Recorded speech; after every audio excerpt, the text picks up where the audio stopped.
إن الحمد لله نحمده ونستعينه ونستغفره ونعوذ بالله من شرور أنفسنا ومن سيئات أعمالنا من يهده الله فلا مضل له ومن يضلل فلا هادي له وأشهد أن لا إله إلا الله وحده لا شريك له وأشهد أن محمدا عبده ورسوله صلى الله على آله وصحبه ومن تبعهم بإحسان إلى يوم الدين أما بعد.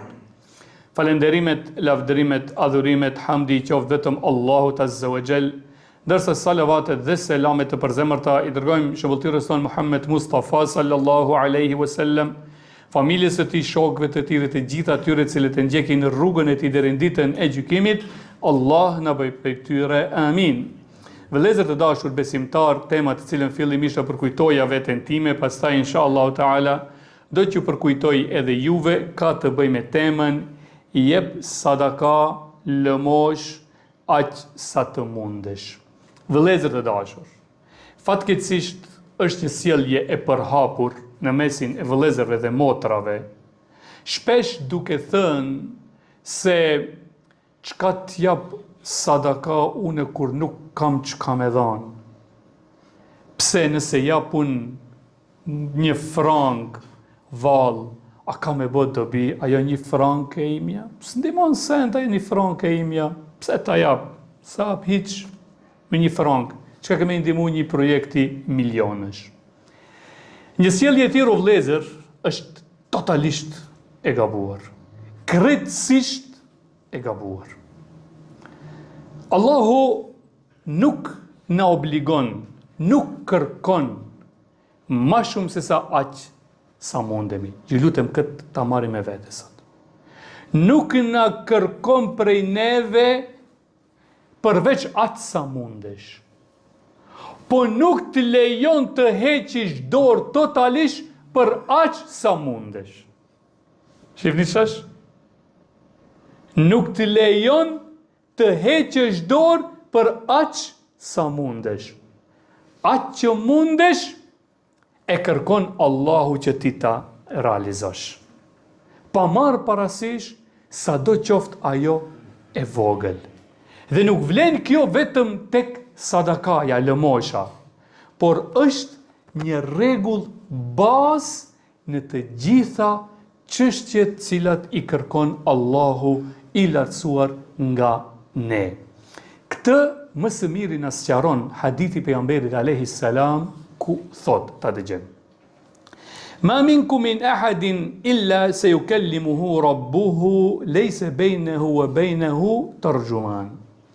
Nuk ka asnjëri prej jush përveç se do të ballafaqohet me Allahun, do t'i flet Allahu atij muti çdo njeri personalisht, lejse bejnehu e bejnehu tërgjuman, dhe mes ti dhe Allahut nuk ka përkthyes direkt.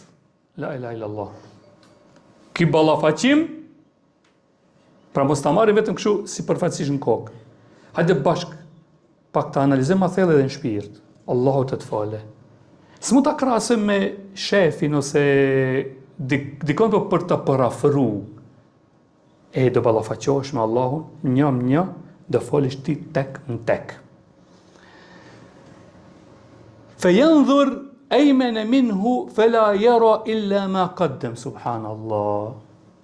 Do të shohim nga ana e djathtë dhe nuk do të shohim përveç veprave që i kemi realizuar. S'ka tjetër. Thumma yanzur aysara minhu fala yara illa ma qaddam.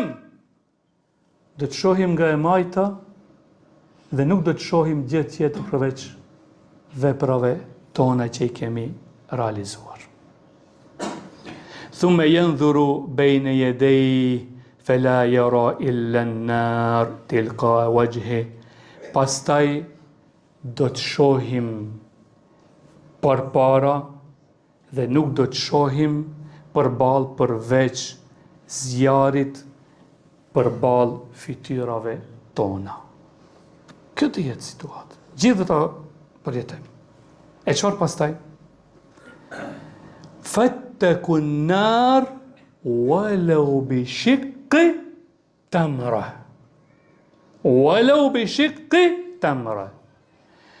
Çfarë thon?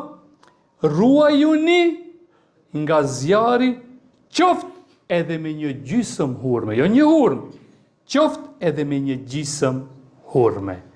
Besoj o vëllezër, se na u bëhet qartë, se atë që mundemi ta japim, mos na mashtroj shejtani, dvit na thote, zban send, be kjo e jotja, punë e madhe, 1 frank, ti da japish me një projekt që është 1 milion. Po, unë duhet ta jap, 1 frank ama 1 frank unë duhet ta jap. Sepse ajo është shkak i mbrojtjes time dhe tëndes nga zjarri i xhehenemit. Për ato vëllezër të dashur, ne mundemi të mbrohemi nga zjarri, qoftë edhe me një gjysmë hurme. Pra Allahu i vlerëson veprat në bazë të sinqeritetit të tyre, e jo në bazë të madhështisë të tyre. Pra, ne jemi të obliguar aq sa të kemi mundësi. Për atë çështja e sadakas është jashtëzakonisht e rëndësishme për këtë pikë. Për atë nuk e ka përmend pejgamberi rastësisht mbroju nga zjarri, qoftë edhe me një gjysmë hurme, jo një hurmë të tërë, me një gjysmë hurme. Për atë kishte qenë shumë mirë nëse ne nga sot e marrim këtë me vete. Të shkojmë dhe këtë e praktikojnë shumë besimtar dhe wallahi dëshmojnë për mbulim të mirësive të Allahut për ata dhe familjen e tyre.